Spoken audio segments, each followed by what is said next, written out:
Folks, so this is kind of an unusual video because I'm not going to be talking about anything I'm designing. I'm not going to be talking about anything I'm repairing. Well, sort of.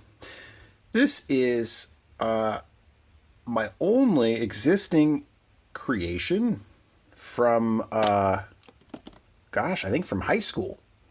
It's been something like 17 years since I first made this. Wow, that's a long time. 17 years ago. Whew. And this thing has a lot of memories. This is one of my few pieces of electronics that has, it's not video game related, that has loads of sentimental value to me. I was very, very proud of this for a very long time. And I've sort of added things to it over the years. And it's such a crazy contraption. And I've thought many times about just redoing the whole thing, remaking another one, whatever. But it just seemed to keep going. It never, any little hiccup that it had, I'd patch it up and it would keep going. And I've taken this out for so many nights on the town and produced lots of amazing parties with this portable speaker system. And that's what this is, by the way. This is a very fancy boombox, essentially. This is what I would call it. Long before, the really nice Bluetooth, JBL type stuff has been available. Long before that. And, really the pioneer that started making those come into the fore was the Jambox Jawbones that came out, 10 years ago or something now. This is like kind of a special place in my heart. And I figured I might as well document some of the stuff that it does, and some of the cool weirdness about it and the memories. Since I'm going to be at least taking some of it apart, the battery finally gave out, and I'm gonna spot weld my own custom battery pack with new lithium-ion batteries to put in here. So before I go in here though, I will say this is old. There's a ton of design flaws in this. It's janky. It's patchy. It's weird.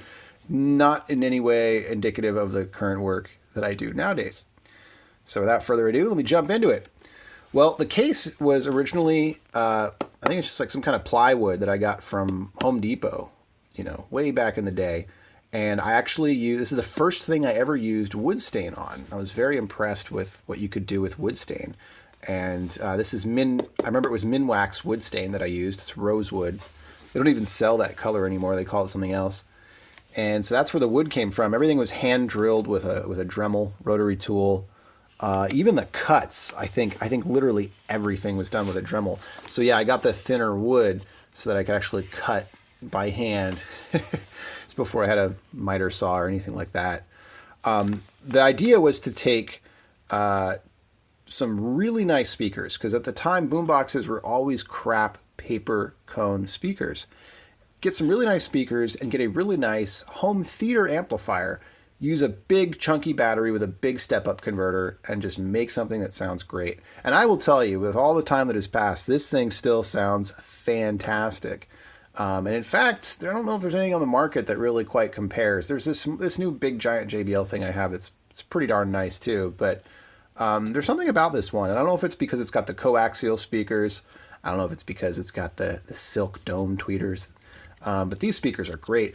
Or the fact that it's got, by the way, this is a cool little 2 decibel boost in the high end. It's kind of cool, little button there. But it's also got still my favorite amp, I think, of any kind of consumer amp. And that is the LM3886. It's a dinosaur nowadays. I think it was released in 2005.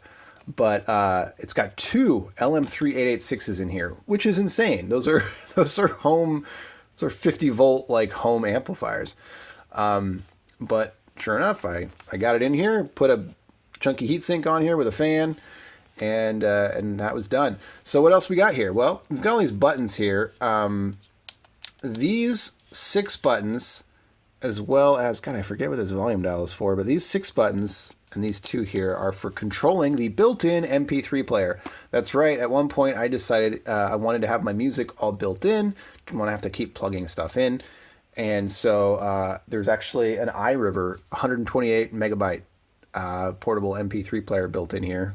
It's totally funny and crazy. And I think for the longest, this battery was used. No, this is for the save, I think, for the MP3 player. I forget what that's for. No, it's not for the save for the MP3 player. What is the CR2032 for? I'm not remembering. I don't think it's for the MP3 player itself. It wouldn't be able to be powered off something that small. But I'm forgetting what the coin battery is. But the MP3 player also had a microphone built in, a recorder. So that's actually a mini condenser mic that will record audio, which is pretty cool.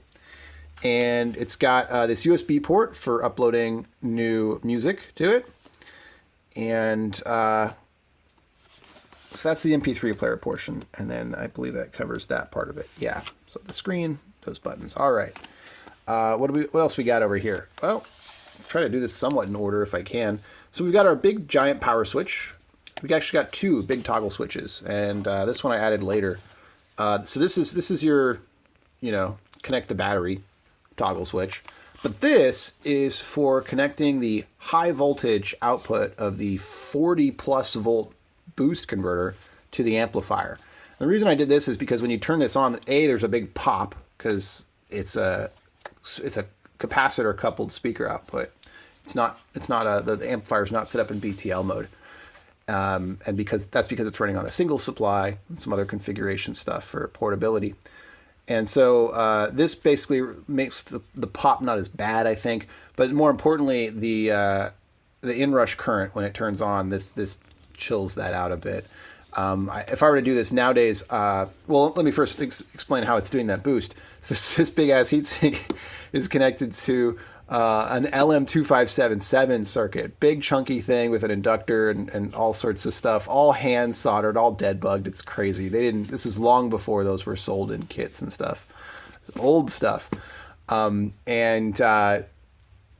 don't remember if the 2588 has a soft on-off circuit, but if it does, then of course the correct way than using a switch would be using an RC, even if I didn't have a microcontroller, which this doesn't. Using an RC circuit for a time delay startup would have been probably a little better, but maybe this has other features, other uses I'm forgetting. Moving on, so that's our power. This is a big toggle switch for turning on the fan. Fan makes a little bit of noise. It doesn't always need to be on. Of course, if you have a microcontroller, you would have a thermistor nowadays that would measure the temperature and turn on when it needed to. But again, there's no microcontroller in here. This is all very manual stuff. And this gets pretty hot if you run it for a long time with no fan. So it's nice to have. Never broken anything by getting too hot, though. These RCA inputs are actually, originally they were just to have it as an option. And then later these became RIAA curve phono inputs for LPs for connecting a record player and correcting that in a preamp stage. So there's a hand soldered preamp in here for that. Then we have a 1/8 inch line in for, that's your input, your main input for external sound sources.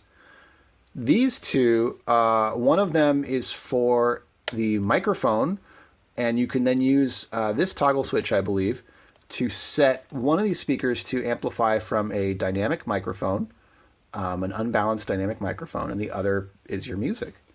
And then the bottom one is for an external recording microphone if you don't want to use this built-in condenser microphone. This top switch, and this is, by the way, I'm emphasizing again how I would not do things this way currently. You can see all this patchwork and stuff as all the wood's gotten busted up and cracked over the years. This top toggle switch is to select between external sound and the MP3 player. This one, like I said, I believe is for the dynamic microphone. I'm trying to remember. It's a mic thing, but I forget what. Oh yeah, it's switching between the dynamic input mic and the condenser mic. I believe that's what it's for. And then the bottom one I will get to later. I guess I can go into that now. The bottom one is to fix a glitch, like a really annoying problem. So one of the coolest things about this is it does have a digital potentiometer. Audio resistor chip, essentially, that does digital volume control. And that's not, it is a microcontroller, but it's a standalone chip. And I sourced this specifically because I didn't need to program it. It's the MAX5486. And boy, is that part number burned into my brain because of how incredibly challenging it was to use and hook up. It was the first ever TSSOP package I ever soldered. Did it all by hand. It was very hard for me back in the day. Very, very hard to do that without proper, this was before you could buy TSSOP adapters. I'm dating myself. This was a long time ago. This was long before you could get like a TSSOP to dip adapter like you can get nowadays. Long before I knew how to drag solder, and all sorts of stuff. It's very hard for me back in the day. And but it worked. And these two buttons, volume low, volume high, there's actually LEDs in this center grill here. And there's 4 of them because the chip actually supports an LED output to show you the volume level. It's a cool chip, but it has one really crappy Achilles heel. And that is that if there's clipping in the audio source, the chip locks up. Don't know if there's a solution to that if I were to do a modern design of it. I've always wanted to revisit that. But back in the day, I could never figure out how to solve that problem. It's a really annoying problem. And ultimately what I did as a workaround, I guess sort of a solution, is I installed this toggle switch. So this actually cuts power to that digital volume control chip, the MAX5486, and then reapplies it. And that's the one sort of very annoying bug about this thing. And it's not the end of the world, but if you're playing your source too loud and it clips, there's like a pop. It goes pop, pop, because I'm resetting that audio chip. And then you're good to go after that. One thing I do really like when people wanted to mess with this when I'm using it is they'll turn this knob, like, oh, music's too loud, I'm going to turn this knob. And I just kind of laugh because that's not the volume control. Not for the audio output anyway. This is the volume for the external microphone. If you're hooking in your dynamic microphone, this is for a microphone preamp. These are actually the volume control here. And if you do a hold, of course, it rises through the steps of the Digipot faster. So that's always funny to see people look at this contraption and not know how to, what are you doing? Oh, this, by the way, is just a power light, little blue power light. This port right here is actually the charging port for the battery. There's actually 2. So this is just some weird jack that I used back in the day. It's a barrel jack, really tiny barrel jack. And this guy here is a balancing plug. And so I would use my Turnigi AccuCell